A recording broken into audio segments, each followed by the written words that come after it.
भक्तजनमानसनिवासाय श्रीरामचन्द्राय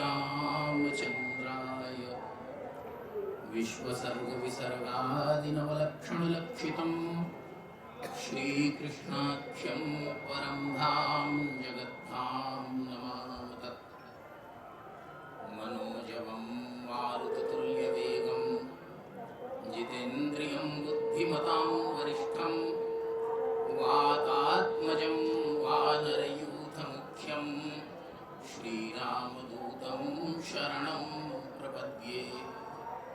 नारायणसमारम्भां शङ्कराचार्यमध्यमाम् अस्मदाचार्यपर्यन्तां वन्दे गुरुपरम्पराम्। प्रातस्मरणीय अनंतानंत श्री समलंकृत पूर्वामनाय गोवर्धन मठपुरी पीठाधीश्वर श्रीमद जगद्गुरु शंकराचार्य श्री गुरुदेव भगवान पूज्य श्री चरण श्री स्वामी जी महाराज, मंचस्थ विद्वत वृंद, बंधुओं, सज्जनों, महानुभावों एवं मातृशक्ति, अभी युगल विद्वानों के द्वारा इस धर्म मंच पर यज्ञ के और धर्म के शास्त्रीय स्वरूपों की चर्चा हुई। सबसे बड़ी बात है जो अंत में समादरणीय श्री डॉक्टर शिवशंकर तिवारी जी ने कहा, डुप्लीकेट टीचर और डुप्लीकेट इंस्पेक्टर हो, ये ज्यादा गड़बड़ है। सामग्री जो डुप्लीकेट है वो सही हो सकती है, लेकिन कलिकाल क्या करता है और युगों में और कलयुग में इतना ही अंतर मेरी समझ में, मेरी कोई समझ नहीं है, मैं पहले स्पष्ट कर दूं, मैं समझदार भी नहीं, लेकिन पूज्य गुरुदेव भगवान के श्री चरणों में बैठने से और इन महापुरुषों की सन्निधि का लाभ लेने से जो मेरी समझ में आया है, सतयुग में भी, सत्ययुग, त्रेता, द्वापर, उसमें भी धर्म अधर्म का युद्ध चलता रहता है। तो फिर कलयुग में अधर्म हावी है, प्रभावी है, धर्म भी कमजोर नहीं है। इतने सब कुछ प्रचार के बावजूद आज जो भीड़ है, कई लोग मुझसे कह रहे थे कि लग रहा था कि भीड़ नहीं होगी, लेकिन पूर्ववत है। एक प्रकार से कहा जाए तो इतनी बंदिशों और इतनी आशंकाओं के बावजूद जो भीड़ है, उस भीड़ को अन्य वर्षों की तुलना में अधिक मानते हैं, तो धर्म निष्ठा भी है।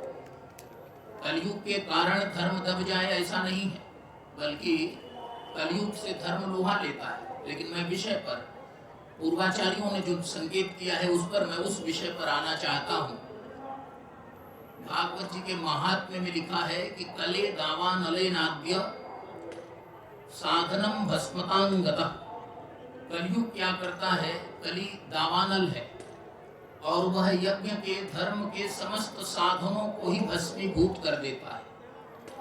जब धर्म के साधन नष्ट हो जाएंगे, भस्म हो जाएंगे, जैसा डॉक्टर शिवशंकर तिवारी जी ने कहा कि सब केमिकल हैं, चाहे घी हो चाहे और भी हो, जितने द्रव्य हैं, जितने साधन हैं, और उसके अतिरिक्त जो मंत्र वेत्ता लोग हैं वो भी, पूज्य आचार्य चरणों ने श्री शुक्ल महाभाग ने पहले बताया कि किस प्रकार त्वष्टा के यज्ञ में एक स्वर का अपघात होने से सीधे उल्टा फल हो गया। तो हमारे यहाँ तो इस समय तो दुर्भाग्य है कि बहुत पहले गांव-गांव में वेदों के विद्यालय थे, वैदिक विद्यालय थे, आचार्य थे, विद्वान थे, और कोई कुछ भी नहीं था तो परंपरा का आग्रही था। सभी लोग अपनी परंपरा में ही रहना पसंद करते थे। पूज्य महाराज श्री का दर्शन करना हो, किसी मंदिर में जाना हो, गाय के सन्निकट जाना हो, तो भारतीय वेश में, शुद्ध वेशभूषा में जाते थे। आज से 30 साल पहले ये स्थितियां थी, और ये पैंट शर्ट वाला, जीन्स वाला, बाकी कांड उसके बाद धीरे धीरे बढ़ता गया। अब तो हमारे कुछ करना ही नहीं है। हालांकि फिर एक रिट्रीट होती है, तो रिट्रीट भी हो रही है। अब आज से 30 साल पहले कोई शिखा रख करके घूमे तो बड़ी मुश्किल बात थी, लेकिन आज की तारीख में शिखा रखने वाले, भगवा गमछा रखने वाले, चादर रखने वाले, कुर्ते रखने वाले बहुत है। और ये सब फर्जी नहीं है, उनके भीतर श्रद्धा है, रंग के प्रति आकर्षण है। तो शास्त्र, मुझे लगता है कि 30 वर्षों पर उसकी साइकिल जो है वो उसका चक्रानुक्रम पूरा होता है। इस समय फिर जागरण है, नए नए युवक त्रिपुंड करके घूम रहे हैं। उस समय बड़ा मुश्किल था, और हम लोग तो उस जमाने के हैं कि जब तिलक लगाने पर जेल हो जाती थी, पुलिस पीटती भी थी और बंद भी कर देती थी, इत्यादि इत्यादि। एक जमाना था, राजेश्वर जी को याद होगा। तो ऐसे में निवेदन ये कर रहा था कि कली जो है वो दावानल है, और वह जैसे जैसे बढ़ेगा, कलिकाल का प्रभाव जैसे जैसे बढ़ेगा, वैसे वैसे धर्म के साधन भस्मीभूत होंगे, जलेंगे। तो फिर क्या धर्म नष्ट हो जाएगा? कहा नहीं। अस्मत् परमाचार्य विनोद शुकावतार प्रातः स्मरणीय श्री धर्म सम्राट स्वामी करपात्री जी महाराज और पूज्य श्री गुरुदेव भगवान के प्रवचनों को बार बार स्मरण करने से हम लोगों को यह तथ्य ज्ञात है कि कलिकाल अपने विकराल रूप में आएगा, तब भी 1/4 25% धर्म जो है वो बचा रहेगा, एक चरण धर्म का बचा रहेगा, धर्म समाप्त नहीं होगा। फिर हमारे लिए क्या है? अभी बहुत सी बातें हो गई हैं, तो उधर मैं नहीं जाऊंगा। मैं केवल महाराज श्री की आज्ञा का ही पालन करता हूँ और आप लोगों की सेवा के नाते बीच में आता हूँ। धर्म जो है वो नष्ट नहीं होगा। बड़ा सुंदर विवेचन है भागवत के प्रथम स्कंध में। परीक्षित जी पूछ रहे हैं गो माता से और वृषभ देव से, जिनको कलिकाल प्रताड़ित कर रहा है, कि महाराज आप कौन हैं? धर्म ने वहां पर कलिकाल का नाम नहीं लिया, उसके बारे में तनिक कोई प्रतिक्रिया व्यक्त नहीं की है। तो परीक्षित जी ने वही प्रणाम किया और कहा कि लक्षण से लग रहा है कि आप ही धर्म हैं, क्योंकि आपने सबसे बड़ा दोष है किसी को दोषी सिद्ध करना, और इसमें हम सब फेल हो जाते हैं। जब कोई बात होती है तो कहीं ना कहीं कुछ कह ही देते हैं, लेकिन धर्म को कलिकाल प्रताड़ित कर रहा है और धर्म ने उसके बारे में कुछ नहीं कहा। तो परीक्षित जी कहते हैं कि महाराज आपका धैर्य, जिस धैर्य पर गुरुदेव भगवान पिछले 2 दिनों से मैं इस सत्र में श्रवण कर रहा हूँ, जिस धृति शब्द की चर्चा की और बार बार करते हैं, वही तो हमारा मूल है। हम सत्य पर, हम धर्म पर अडिग रहने में कितने सक्षम हैं, कितना साहस है हमारा, हमारा कौन साथ दे रहा है। कल महाराज श्री ने कहा कि देह प्राण इंद्रियां, पूज्य धर्म सम्राट महाराज का स्मरण करते हुए, ये सब भी साथ देना बंद कर दें, तब भी धर्म के मार्ग से प्रविचलन्ति न प्रविचलन्ति धीरा, ऐसा कहा है। न्याय के, धर्म के, सत्य के मार्ग से जो धीर हैं वो विचलित नहीं होते, उस पर अडिग रहते हैं। तो घोर कलिकाल में भी हमारे लिए आशा की बात है कि एक चरण धर्म का यथावत रहेगा और युग निर्माण होता रहता है, समाज निर्माण होता रहता है। बाहर में हमारे यहाँ तो वेदों में राष्ट्र शब्द इतना अधिक आया है कि हम नहीं मानते कि राष्ट्र निर्माण भी होता है, लेकिन बाहर में एक कंसेप्शन है। भारत से बाहर के पॉलिटिकल साइंटिस्ट जो हैं वो नेशन इन द मेकिंग इस भावना में रहते हैं, राष्ट्र बन रहा है। हमारा राष्ट्र बना हुआ है वो एक अलग विषय हो जाएगा, लेकिन हम इतना निवेदन करते हैं कि वो कैसे बनता है, हमेशा यह संक्रमण कैसे होता है, उसके लिए बीच बीच में महापुरुष अवतीर्ण होते हैं, पृथ्वी पर इसी काम के लिए आते हैं। महापुरुष किसी सुख दुख या शुभाशुभ कर्मों के फल को यहाँ भोगने नहीं आते, वो केवल इसी काम के लिए आते हैं कि समाज का निर्माण होता रहे। धर्म का एक चरण जो कलिकाल में सुरक्षित रहना है वो बिल्कुल रहे, कोई धूरी रहेगी तब तो धर्म बचेगा। इसलिए मानस रामायण में गोस्वामी जी ने भगवान श्री राघवेंद्र को, श्री रामभद्र को धर्म की धूरी कहा, धुरीन कहा, धुरंधर कहा। धर्म की धूरी धारण करने वाले एक धूरी चाहिए, और वह धूरी कौन है? वह भगवान है या फिर गुरुदेव है। गुरुदेव और भगवान में अंतर होता ही नहीं है। बार बार मैंने इन मंचों से भी और कई स्थानों पर निवेदन किया है, मैं दोहरा देना उचित समझता हूँ। श्री सूरदास जी महाराज के जीवन का अंतिम समय आ गया। उनके जो अंगत महात्मा लोग थे, उनके भक्त लोग थे, उनको घेर लिए और सबने उनकी सेवा की और कहा कि महाराज आप कोई संदेश दीजिए, आपके इस श्री विग्रह का अंतिम कोई संदेश जो हम लोगों के लिए प्रभावी हो। श्री सूरदास जी महाराज ने गोविंद का नाम लिया, कहा भगवान की शरण में रहो। तो महात्माओं ने पूछा कि आपको गोविंद से, आपको भगवान से जोड़ा तो महाप्रभु ने है, महाप्रभु गुरुदेव है, महाप्रभु श्री वल्लभाचार्य जी महाराज। आपको गोविंद से जोड़ा है महाप्रभु ने, लेकिन जीवन पर्यंत महाप्रभु श्री वल्लभाचार्य जी महाराज का आपने नाम नहीं लिया और केवल गोविंद का नाम लिया, ऐसा क्यों? तो श्री सूरदास जी महाराज ने एक पद सुनाया, बड़ा ही मार्मिक है और उसमें कलिकाल की सामग्री भी आ जाती है। श्री सूरदास जी महाराज कहते हैं, भरोसो दृढ़ इन चरणन केरो, भगवान के युगल चरणार विंदों का ही दृढ़ भरोसा है। महाराज फिर भगवान की ही बात कर रहे हैं, कहा सुनो, श्री वल्लभ नख चंद्र किरण बिनु जग सब माही अंधेरो। श्री वल्लभ में यहाँ श्लेष अलंकार है, एक ही शब्द में एक ही समय दो दो अर्थ द्योतित हो तो उसे श्लेष कहते हैं। श्री वल्लभ माने श्री के वल्लभ भगवान श्रीमन नारायण, श्री राधा वल्लभ, श्री राधा सर्वेश्वर भगवान श्री कृष्ण, और श्री वल्लभ माने श्री वल्लभाचार्य गुरुदेव। दोनों में अंतर नहीं। यस्य देवे पराभक्ति यथा देवे तथा गुरु, भगवती श्रुति कहती है और श्री सूरदास जी महाराज इसका अपने जीवन में अनुवाद करके दिखाते हैं। श्री वल्लभ नख चंद्र किरण बिनु जग सब माही अंधेरो। गुरु और ईश्वर में अंतर नहीं है, रत्ती भर भी अंतर नहीं है।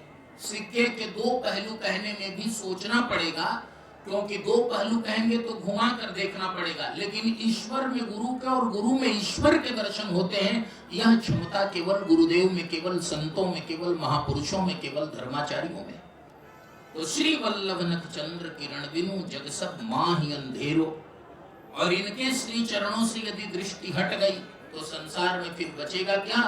अंधेरा बचेगा, अंधकार के अतिरिक्त तो कुछ और नहीं बचेगा।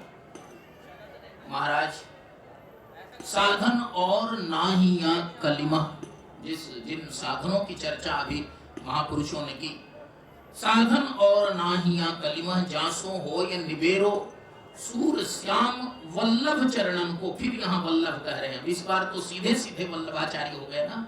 सूर श्याम वल्लभ चरणन को बिना मोल को चेरो, भरोसो दृढ़ इन चरणन केरो। तो गुरु में और गोविंद में अभेद है। बाद में कबीर साहब ने भी कहा, गोस्वामी जी ने अनेक बार कहा, और भगवान वेद से लेकर आज तक जिन महापुरुषों ने गुरु का, गोविंद का सेवन किया है, जिन्होंने उसका अनुभव लिया है, उन सब का एक ही मत है कि दोनों एक ही मूर्ति है। एक को देखने से दूसरे का दर्शन स्वतः होने लगता है।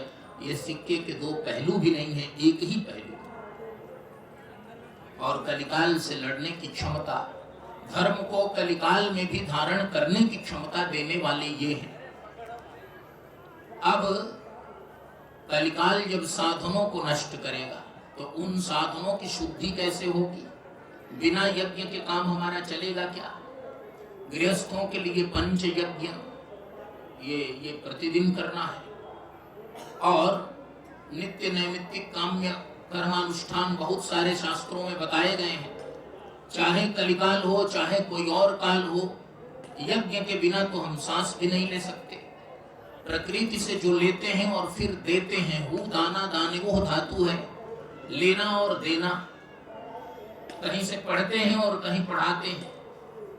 खेत में बीज डालते हैं, आहुति हो गई, और उससे जो अन्न निकलता है उसे ग्रहण करते हैं। यज्ञ पर ही यह पूरी सृष्टि ही यज्ञ पर केंद्रित है, आधारित है। बिना यज्ञ के काम भी नहीं चलेगा। तो फिर उस यज्ञ तक साधनों की, कर्ता की, अनुष्ठाता की, काल की, सबकी शुद्धि कैसे हो, इसके लिए बहुत सुंदर समादरणीय पूज्य श्री शुक्ल जी महाराज बोल रहे थे। किन युगों में कौन सा साधन मुख्य है? और कलिकाल में उन समस्त साधनों का जो फल है, फल पर आपने कहा मैं रास्ते में ही था तो बड़ा अच्छा लगा। सभी साधनों का जो फल है वह एक बराबर मिलता है।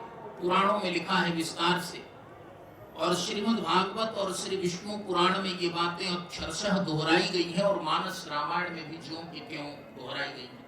अनुवाद ही है पूरा।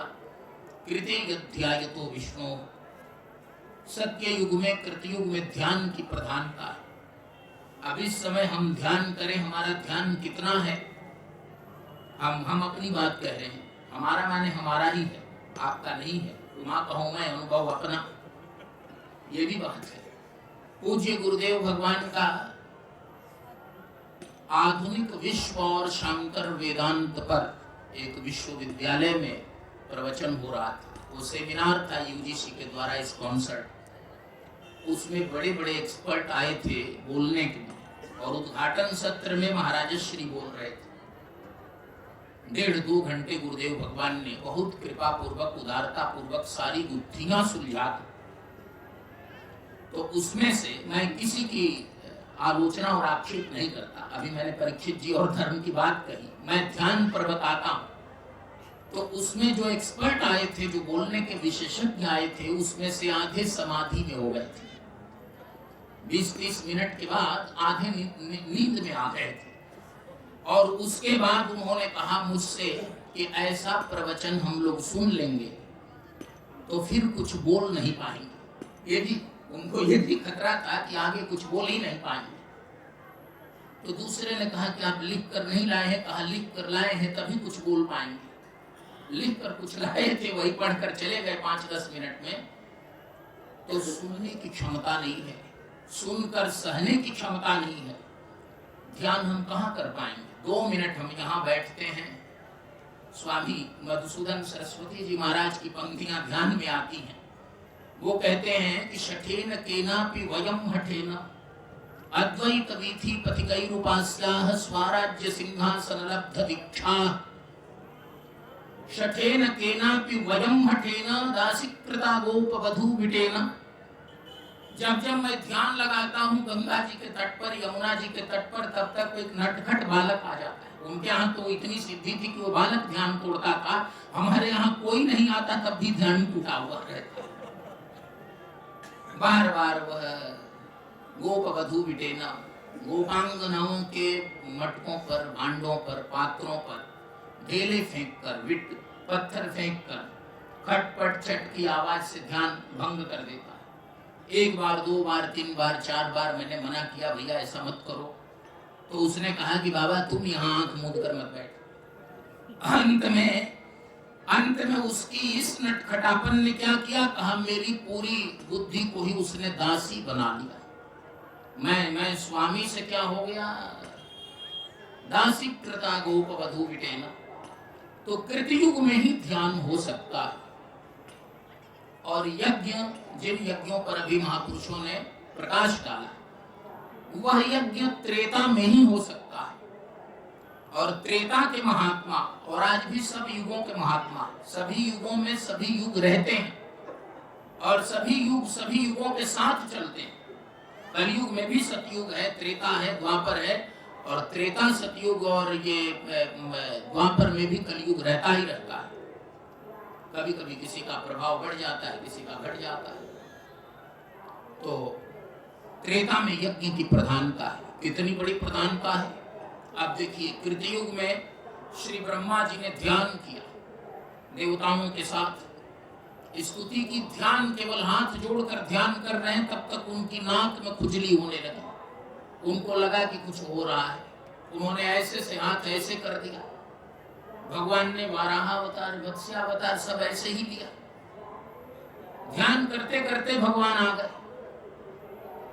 और त्रेता में यज्ञ किया। यज्ञ से भगवान प्रकट हुए। यज्ञ से भगवान का पौरुष प्रकट हुआ, कीर्ति उनकी। यज्ञ से जगदम्बा सीता से भगवान श्री रामभद्र मिलते हैं। सारा त्रेता का आधार जो है वो यज्ञ पर है।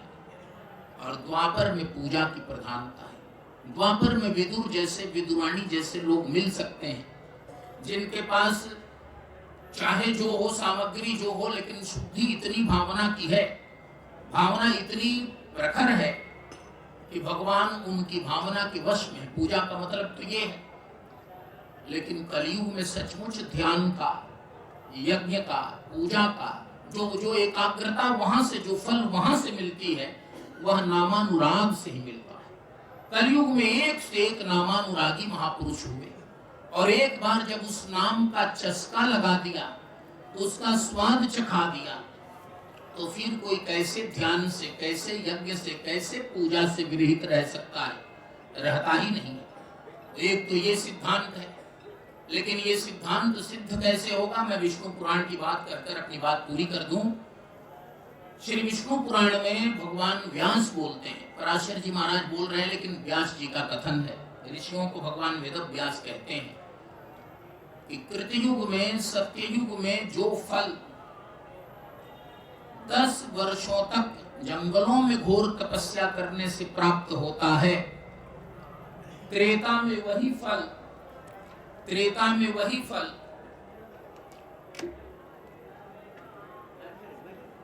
1 वर्ष की घोर तपस्या से प्राप्त होता है, और द्वापर में वही फल 1 महीने की घोर तपस्या से प्राप्त होता है, और कलयुग में वही फल 1 अहोरात्र माने 1 दिन रात से प्राप्त होता है। स्वामी जी, ब्रह्मानंद जी महाराज, सतयुग में जो फल 10 वर्षों की तपस्या से मिलता है, वो तपस्या माने तपस्या, जंगल में जाकर एकांत में, निर्जन में रहकर, और त्रेता में वही फल 1 वर्ष की तपस्या से, द्वापर में वही फल 1 माह की तपस्या से, और कलयुग में वही फल 1 दिन रात की तपस्या से प्राप्त होता है। तो कलयुग देता बहुत तेज है। जितनी तेजी से साधनों को नष्ट करता है, उतनी ही तेजी से उन्हें कंपनसेट भी करना पड़ता है, उसकी क्षति पूर्ति भी करता है, भरता भी है। तो कलिकाल में नाम जप जो है, अब ये अशुद्धि इत्यादि के कारण दिया गया कि यज्ञ के लायक हम लोगों का शरीर इस समय नहीं है, ध्यान के लायक नहीं है, पूजा के लायक नहीं। जितनी शुद्धि की, जितनी पवित्रता की आवश्यकता उसमें है, उसके लायक हमारे शरीर की स्थिति नहीं है, हमारे साधनों की स्थिति नहीं है। लेकिन एक नामानुराग के बीज के पड़ जाने से, एक नामानुराग के जागृत हो जाने से, ये सारे साधन अपने आप हृदयंगम हो जाते हैं। इसलिए गोस्वामी जी की एक बात मैं निवेदन करते हुए बात पूरी करूं। कठिन काल मलकोश मलिनताओं का कोश ही है, और धर्म न ज्ञान न जोग जप, परिहरि सकल भरोस, राम ही भजहि ते चतुर नर। एक बार भजन की लत लग गई, एक बार नाम में प्रेम बढ़ गया, तो जो नाम का स्वाद है, उस स्वाद का, जो नाम का आनंद है, उस आनंद का कहीं दूसरे स्थान पर फिर उसका कोई जोड़ नहीं है। और उसके बाद जो स्थिति होगी, उस स्थिति के बारे में कोई वर्णन नहीं किया जा सकता। तो इसलिए महाराज श्री के आशीर्वचन हम लोगों को सुनने को मिलेंगे, और यह हम लोगों का सौभाग्य है कि कलिकाल में प्रत्यक्ष रूप में जिन महापुरुषों ने धर्म को धारण किया है, प्रत्यक्ष रूप में जिन महापुरुषों के द्वारा धर्म की रक्षा हो रही है। क्योंकि बड़ा सुंदर प्रश्न किया है नैमिषारण्य में ऋषियों ने सूत जी महाराज से कि महाराज, जब भगवान स्वधाम गमन कर गए, ब्रह्मण्ये धर्म वर्मणि कहा। भगवान श्री कृष्ण कौन है? धर्म वर्मणि, धर्म के वर्म है, धर्म के कवच है, धर्म की रक्षा केवल भगवान ही कर सकते हैं। और भगवान श्रीमद् भगवत गीता में बड़े साफ शब्दों में कहते हैं, या तो मैं स्वयं तदात्मानम, अपने अपने अंशों को, या स्वयं, और संभवामि युगे युगे सृजाम्य, हम भी कहते हैं मैं स्वयं आता हूं या अपने अंशों का सृजन करता हूं, मैं भेजता हूं। और संभवामि, बार बार मैं प्रकट होता हूं। तो ऐसी दशा में